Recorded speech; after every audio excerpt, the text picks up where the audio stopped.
You're not a hero, you're a placeholder. If you're out there raising another man's kids while getting minimal respect, congratulations. You've got stepdaddy syndrome, and it's time for an intervention. So today I'm telling you why men need to stop saving single mothers.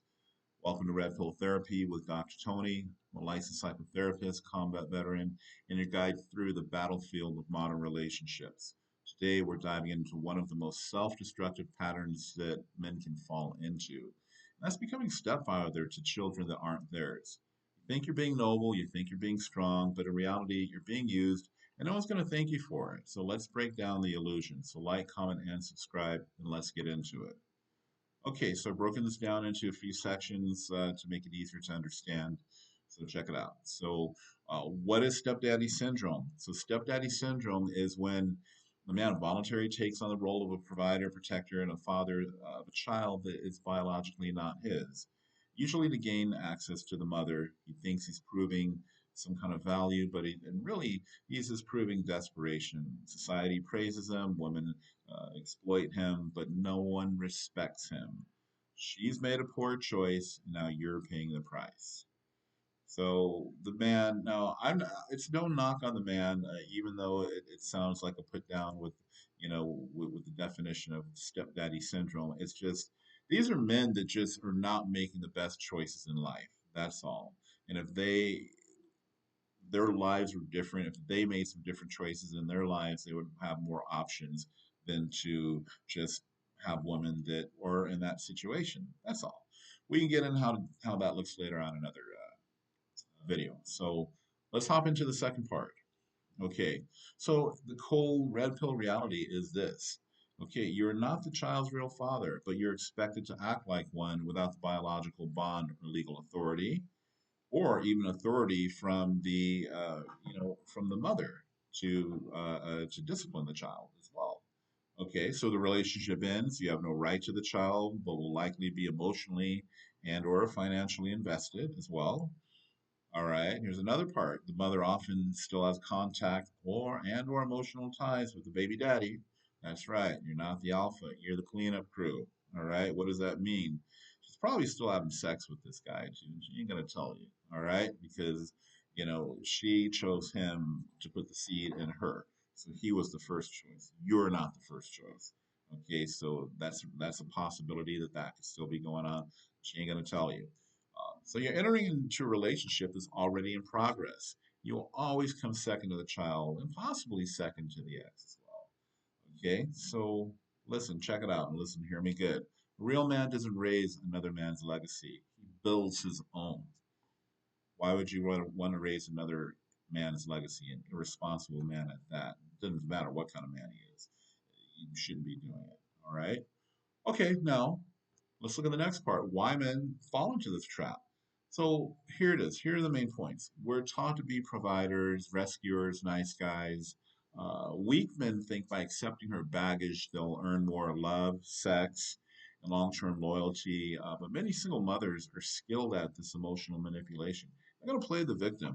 They're going to use a child as a tool to build sympathy, to inflate your importance temporarily as well. Women are very skilled at this. Okay, it's what it is. It's a survival mechanism. So in the end, you're not special. You're just the next man on the roster willing to accept a deal that she would not offer when she was younger, hotter, and child free. Trust me, that woman in her 20s, pre kids or whatever, would not look your way. You're the cleanup guy, just like I said earlier. All right. Let this all sink in as we're going along. Think about it, okay? Even pause and really think about this if you have to. Especially if you're in that situation, even if you're not in that situation, if you're looking at this video, this hopefully will help you avoid this situation. Okay. All right, the next part. So, what it really costs you? Costs you time. You're investing energy into a woman who's already made life-altering choices. Definitely going to cost you money. You're likely to be more likely to be financially responsible, especially if you're living together, cohabitating, or of course you married to that person. Respect. Child's never going to see you as her dad. They're not going to submit to your leadership.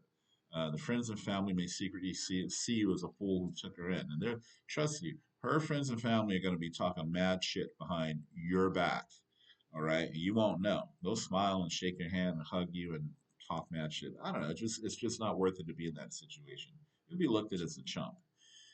If you don't know what a chump is, go Google that. All right. So, hey, your own legacy. That's what it's going to cost you. You waste your years and resources that could have gone towards building your own bloodline. Okay. So just remember that. So you can't build a kingdom on a foundation that's already been lived in by another king. All right. Think about that too. If you want to build something, you can't build off of something that's already being built. Okay, it's not yours and never will be. All right.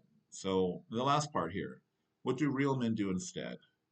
So real men vet women for long-term potential. Vet meaning screening them. Okay, looking for youth, femininity, cooperation, and no baggage or as little baggage as possible. It's impossible to find people with no baggage, and I get it. We all have it. But trust me, when there's been kids, there's been baby daddies, there's probably been a marriage and divorce. That's all baggage right there. All right.